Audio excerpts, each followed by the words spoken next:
Good evening. Let me start by reiterating that a cat shelter is primarily to help cat owners rehome their domesticated cats.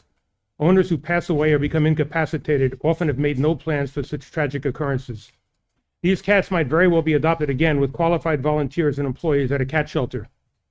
Our current situation, where we're the only town on Long Island with no cat shelter, is patently unfair to cat owners who are constituents, taxpayers, and voters. Feral cats will only pass through a cat shelter for purposes of being fixed, TNR, or if they are injured, requiring immediate medical care. Having recently explained the sad situation to many North Hempstead residents, many believe that either North Shore Animal League helps our cats, which they don't, or that our shelter also takes in cats, which they don't. I always explain to them that we have a dog shelter in Port Washington. End of story. I can't help but comment on our experience of Sunday, June 1st at Harborfest. We had rented booths the previous 2 years, explaining our lack of a cat shelter. When I called this year to pay for a booth, I was told that we could only have one if we had no signs stating a simple truth, which is we alone on Long Island have no cat shelter. The town dock is public property, and therefore this was a clear attempt to violate our First Amendment rights. We could have fought this and won, but I chose to accept this infringement on our rights so that we could reach out to as many people as possible to explain this tragic situation. I believe we opened the eyes of many people to the reality of what is occurring. Needless to say, at all protests going forward and/or events we choose to attend, we will display any and all signs that we choose to. This pathetic attempt to limit our right of free speech simply tells me that the opposition is running scared. Therefore, we will markedly increase our efforts to educate the public that innocent animals are suffering and dying on the streets for no reason in our very wealthy town.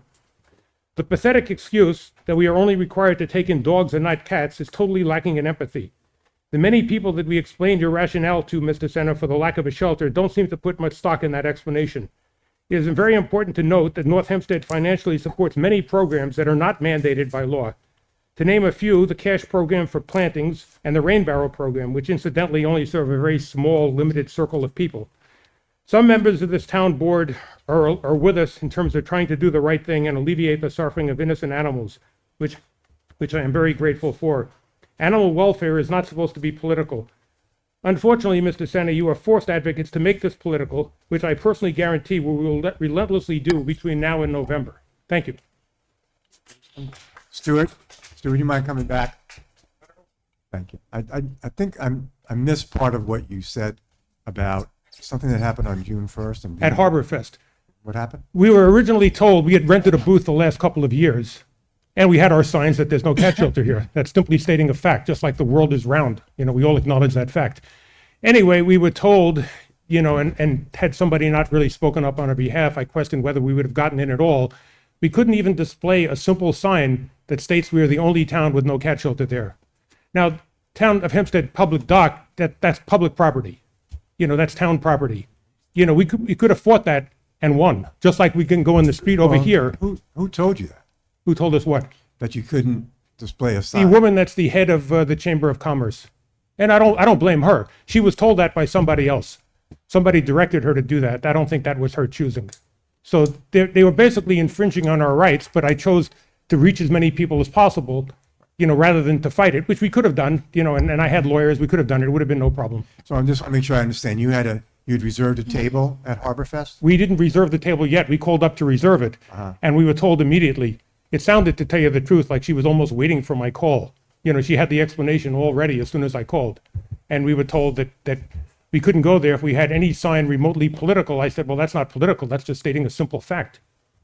So just so everyone knows, so Stuart called my office. I called the Chamber of Commerce. They told me the same thing Stuart said. And I said, if he agrees not to have any signs, is that okay? And I called Stuart. He says, well, I normally can have those signs, but okay. And that's how he got a booth at the Harborfest. So I don't know who spoke to the chamber, that I don't know. Right, and we abided by what we said because I wanted to reach as many people as we could rather than make a fight out of it at that time. We have plenty of opportunities here to display all the signs we want. We have every intention of doing so. The Port Washington Chamber runs the event, and She runs the event and she's in charge. but it's a town-sponsored event too. It's our town dock. Yeah. We're co-sponsor. We co-sponsor. provide a lot Yeah. of services to Right. pay for that Yeah, Harborfest. we do. Right. Sounds like you got to go back to the chamber again. It's a lot of call of speculation as to how this came about. I know how it came about. I know exactly how it came about. Somebody told him, and she wouldn't give me the name, you know, It and wasn't I'm, me. what's that? No, I. Yeah, no, was no, not somebody, involved at the somebody meeting. told him that that was too political to have a sign like that. You know, I said it's simply stating a fact. So we didn't, we abided by what we said we would do. We didn't have those signs. But when people came over, we told them exactly what was going on. Did she state to you that somebody told her to say that to you Yeah, she said that somebody had told her about the signs being political in the past. in the past? Yeah, in the past. So therefore, she didn't want to have any sign. It sounds like, this is an issue between you and the chamber to me. No, we did the same thing previous 2 years. I don't and- know why they didn't let you do it this year, if they let you do it in the past. The chamber is in charge, right? So, that's where the problem was, No. it seems. But it's like if somebody sponsors an event out on the street over here, you know, the fact that they sponsor the event doesn't take away my right, you know, to display any No, signs I want. Not at all. I think the Right. problem was with the chamber. You may be right, but, you know, whatever it is, it's done now, and we reached a good number of people, and, you know, what can I tell you? Are you gonna be taking a table on this? It's already over. No, it's over. It was in this past July. Sunday. And we got a lot of traction there. A lot of people came by, so, but Listen, I Thank you. agree with your right to say or put up any sign you want. thank you. So, All right, we appreciate that. Thank you for your question, Robert.